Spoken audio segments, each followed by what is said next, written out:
Hey there, and welcome back to Utility Sports. If you are interested in NFL draft content, we are the place to subscribe to. So go ahead right now, hit the subscribe button. Also, leave a like if you do enjoy this video. It's really important to us to see that we're doing a good job with our content. And so for this video, we are going to be going through the NFL draft sleepers according to Utility Sports. So the very first prospect we're going to talk about, Kenneth Gainwell from Memphis. Kenneth Gainwell is a very, very interesting prospect. He was an opt-out this season, but that doesn't matter to me in this process, considering he is going to be a mid-round running back. I think he's going to honestly carry more value than that. Wherever he gets drafted, I believe he will play above that value. So for him personally, here's some important numbers about him. 2,000 yards from scrimmage in the 2019 season. He had 51 catches as well. He's one of the best pass catching running backs that we've seen in the draft in quite some time. I think he probably, once he gets to the league, I believe he will be a top 3 pass catching running back. He's very similar to Antonio Gibson that we saw last year. I think Gainwell could even be a step above him. Very versatile running back. You can even flex him out to the slot, let him run routes there. Such an exciting running back in this class, and he could end up being the top one. I mean, that's a lofty projection. I don't have him as my RB1, but I do think that it is possible that he gets to that status. Right. The nice thing with Kenneth Gainwell there, Austin, like you had mentioned, is he did opt out, so there's a little bit less miles on his legs. And that brings me to the guy that I'm talking about at the running back position. A lot of people love to say, don't take a running back early. You can find one late. And I think our two examples are really good options here. I decided to use Michael Carter as a sleeper for this video at the running back position.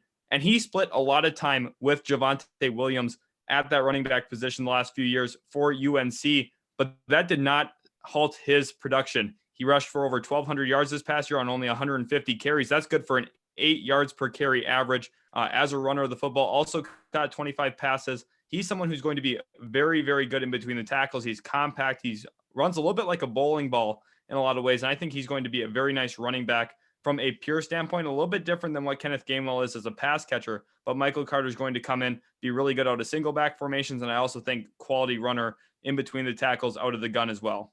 Yeah, so for Michael Carter, watching him at the Senior Bowl, he was the most impressive player to me. He had one of the more explosive plays that happened during that game. There was not a lot happening offensively, but he really broke one free. Really, really compact, like you said, and I mean he kind of bounces off of tackles with ease. For his size, he runs a lot tougher than what he appears. Reminds me quite a bit of James Robinson as a pure running style. The next player we want to talk about is Tylan Wallace. Tylan Wallace from Oklahoma State had a lot of success over the past couple of years, was that go-to option in that Oklahoma State offense. Really does a nice job along the sideline and shielding defenders. He's one of the better contested catching wide receivers in this class. He definitely plays above his size as well.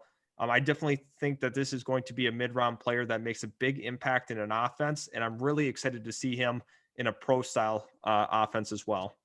Yeah, I really like what Tylan Wallace is going to bring to the NFL, Austin. And moving into my wide receiver here, again, someone who's very different stylistically from the wide receiver you picked. I know you're also very high on Jabril Darden, the mean green machine, someone who's been absolutely crazy in terms of production, what he produced the past few years. And he is an extremely quick twitch player. He changes direction better than any player in this class, Austin. I think you would agree with that. And this might sound a little casual, but a comparison for him is going to be Tyreek Hill.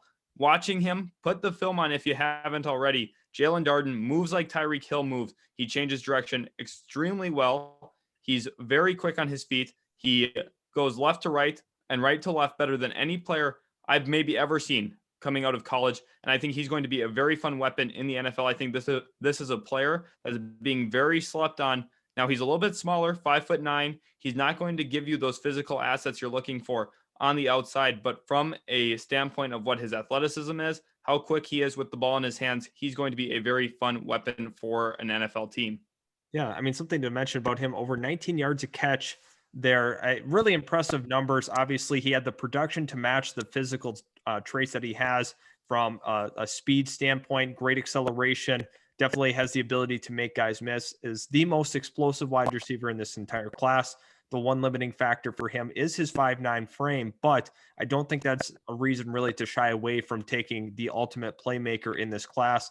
People love Kadarius Toney, but I mean, that same group of people should love Jalen Darden as well. I mean, if you're going to call Kadarius Toney a first-round pick, I think this guy is even worth a second-round pick. I mean, at the end of the day, he could be, a top 20 player in the entire class. He has that kind of upside. I think that's a little bold to say, but I think a couple of years down the line, that won't be as crazy when looking at it. So the next player is Brevin Jordan for me, who had a pretty productive college career. I think that his athleticism is pretty good as a whole. One of the better athletes amongst this tight end class. Definitely a guy that is being slept on. Kind of the issues with him is, he's not the best in contested catch situations. So that is kind of my knock on him. However, as a sleeper as a whole, really good athlete, really good after the catch. And it's weird because he can make guys miss for a tight end, which that's not something that you see quite often. So Brevin Jordan is definitely a guy that has some high upside. Hopefully he can, fight through a little more contact when trying to make some of those contested catches. I love Brevin Jordan at the tight end spot. Yeah, I think he's been a little bit slept on at that tight end spot. Now moving to the other side of the football here, we're going to take a look at an edge here in this class that's probably going to go in round 4, maybe the back end of round 3, and that's Victor DeMukeshi out of Duke. This player, I think, is being extremely undervalued. When you look at what he's going to bring in the NFL, I'm very, very high on Victor DeMukeshi. I think he's going to slot in perfectly as a 3-4 outside linebacker, as an edge rusher, and he's been very consistent throughout his career at Duke. He uses his hands very well at the point of attack. That's something where he's really grown in the last few years, in my opinion. Looking at the recent film of him, he's a quality edge rusher. Now, he doesn't get back in. He doesn't fight inside of tackles very well, but he uses his athleticism and his speed to get to the outside. And he's also very quality in the run game, posting over 8 tackles for each of the last 3 seasons for Duke. He's a player that's going to come in, be a nice rotational piece. Don't be surprised if he ends up on a team like Baltimore or Pittsburgh, who's looking to find some edge replacements for key losses in free agency. Absolutely. I think DeMukeshi offers that upside in terms of athleticism off the edge. Like you said, I mean, he's not going to be one of those guys that really wins with power. He does win with speed. I mean, it's kind of surprising looking at this photo that he doesn't win with power more. Now, with my player is Payton Turner, a guy that not a lot of people are familiar with. I think he's an absolute freak of an athlete, had a phenomenal 3-cone drill at his pro day. But the thing that stands out to me is his ability to defend the run. He's just massive, right? So he was playing edge at that 6'6" height, but I think next level, I see him more of a defensive tackle, but really good athlete. Definitely a guy that I think is being undervalued. I watched quite a bit of his one-on-one drills against offensive linemen. He was phenomenal in that sense. He was phenomenal on film. There's so much to like about Payton Turner. Plays a little high at times, but it's kind of hard with that 6'6" frame to not, play as upright. I mean, it's just really hard for those type of guys to do so. But, a little bit of work. I think this guy has extremely high potential, definite sleeper out of Houston. Yeah, Payton Turner is an interesting find there for you, Austin. Someone, like you said, doesn't have a lot of notoriety. I think this is one you're absolutely killing here. And moving into our next player at this point, it is someone who's a little bit more notable. That is Jabril Cox, the former transfer from NDSU to LSU. And he was the real leader on that defense.